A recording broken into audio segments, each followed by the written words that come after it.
வணக்கம், welcome to வேலுவேல்ஸ் kitchen. இன்றைக்கி vegetable idli தான் எப்படி பண்ணுறதுன்னு பார்க்க போகிறோம். ரொம்பவே டேஸ்டியாக இருக்குங்க இந்த இட்லி. நீங்களும் ஒரு முறை இந்த மாதிரி ட்ரை பண்ணி பாருங்கள். எப்போவுமே ஒரே மாதிரி செய்யாமல் இந்த மாதிரி வித்தியாசமாக வெஜிடபிள்ஸ் எல்லாம் போட்டு இட்லி செஞ்சு பாருங்கள். ரொம்பவே டேஸ்டியாக இருந்துச்சுங்க. நீங்களும் ஒரு முறை ட்ரை பண்ணி பார்த்துட்டு எப்படி இருந்ததுன்னு எனக்கு கமெண்ட் பண்ணுங்கள். இப்போ தேவையான காய்கறிகள்லாம் பார்த்துடலாம். குடமிளகாய், கேரட், பீன்ஸ், பச்சை மிளகாய், இஞ்சி, கருவேப்பிலை, கொத்தமல்லி எல்லாத்தையும் பொடியாக கட் பண்ணி வச்சுருக்கேன். ஒரு 2 டேபிள் ஸ்பூன் பாசிப்பருப்பு, சிறுபருப்புன்னு சொல்லுவோம் இல்லையா, அதை குக்கரில் போட்டு கொஞ்சமாக தண்ணி சேர்த்து ஒரு விசில் விட்டு வேக விட்டு எடுத்துக்கோங்க. ரொம்ப குழைய வேக விடக்கூடாது. இப்போ வேக வச்சுக்கலாம் பருப்பை. ஒரு விசில் வர வரைக்கும் வெயிட் பண்ணுங்கள். ஆஃப் பண்ணிவிட்டு ப்ரெஷர் ரிலீஸ் ஆனவுடனே திறந்து பாருங்கள். இந்த அளவுக்கு வெந்திருக்கணும்.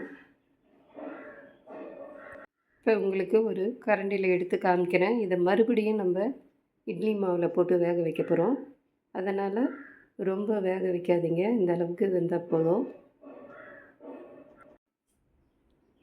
இப்போ இதை தனியாக எடுத்து வச்சுக்கலாம். ஒரு கடாயில் 2 டீஸ்பூன் எண்ணெய் சேர்த்துக்கிறேன்.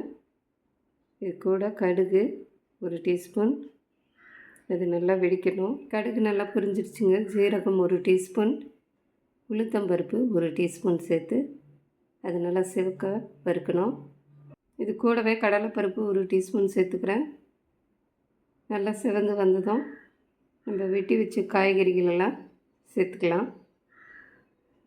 இப்போ ஒரு காய்கறிகளை சேர்த்துக்கலாம். கேரட், பீன்ஸ், குடமிளகாய், பச்சை மிளகாய், கருவேப்பிலை எல்லாத்தையும் கட் பண்ணி வச்சுருக்கேங்க. பீன்ஸ் எல்லாத்தையும் சேர்த்து இது கூடவே ஒரு அரை டீஸ்பூன் உப்பு சேர்த்துக்கோங்க. இஞ்சி எல்லாம் சேர்த்துருக்கேன். இதில் நம்ம வெங்காயம் சேர்க்கலை. நீங்கள் விருப்பப்பட்டால் வெங்காயம் சேர்த்துக்கலாம். நான் வெங்காயம் சேர்க்காமல் செய்கிறேன். அரை டீஸ்பூன் உப்பு சேர்த்து நல்லா வதக்கி விடுங்க. கருவேப்பிலை, கொத்தமல்லி கடைசியாக சேர்த்துக்கோங்க. சேர்த்து நல்லா வதக்கி விட்டுட்டு மூடி போட்டு ஒரு 2 நிமிஷம் நல்லா வேக விடுங்க. காய்கறிகள்லாம் வேகணும். இப்போ திறந்து பார்க்கலாம். இது கூட 1 டீஸ்பூன் தேங்காய் துருவல் சேர்த்துக்கிறேன். தேங்காய் துருவல் சேர்த்து கலந்து விட்டதுக்கப்புறமா பருப்பு வேக வச்சோம் இல்லையா, சிறு பருப்பு அது இதில் சேர்த்துக்கலாம். தண்ணியெல்லாம் வடித்து எடுத்துருங்க. வெறும் பருப்பு மட்டும் இதில் சேர்த்து கலந்து விட்டுட்டு நல்லா கலந்து விட்டு இதை மாவில் நம்ம சேர்த்துக்கலாம். மாவில் ஏற்கனவே உப்பு எல்லாம் போட்டு வச்சுருக்கேன். இட்லி மாவு எடுத்து அதில் கலந்து விட்டுக்குங்க. கொஞ்சமாக பெருங்காயம் சேர்த்துக்குங்க. நான் பெருங்காயம் சேர்த்தது வீடியோவில் வரல. தூள் பெருங்காயம் ஒரு அரை டீஸ்பூன் சேர்த்துக்குங்க. இட்லி மாவில் கொட்டியாச்சு. எல்லாம் நல்லா கலந்து விட்டுட்டு இப்போ இட்லி ஊற்றலாம். நம்ம மாவு ரெடி ஆகிடுச்சு. இப்போ இட்லி பாத்திரத்தில் மாவு ஊற்றி ரெடி பண்ணிக்கலாம். ஆயில் அப்ளை பண்ணிக்கலாம். இப்போ வச்சு மாவு ஊற்றிக்குங்க. எல்லா மாவையும் சேர்த்துக்கலாம். இட்லி ஊற்றியாச்சு. ஒரு 10 நிமிஷம் வெயிட் பண்ணுவோம். 10 நிமிஷம் ஆயிடுச்சுங்க. இட்லி சூப்பராக வெந்துருச்சா பார்க்கலாம்.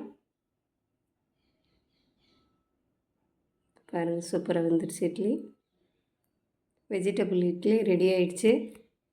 நீங்களும் ஒரு முறை இந்த மாதிரி ட்ரை பண்ணி பார்த்துட்டு எப்படி இருந்ததுன்னு எனக்கு கமெண்ட் பண்ணுங்கள். பிடிச்சிருந்தால் லைக் பண்ணுங்கள். இந்த மாவில் தோசையும் சுடலாங்க. நீங்களும் ஒரு முறை ட்ரை பண்ணி பார்த்துட்டு எப்படி இருந்ததுன்னு எனக்கு கமெண்ட் பண்ணுங்கள். பிடிச்சிருந்தால் லைக் பண்ணுங்கள். மறக்காமல் சப்ஸ்கிரைப் பண்ணுங்கள். Thank you.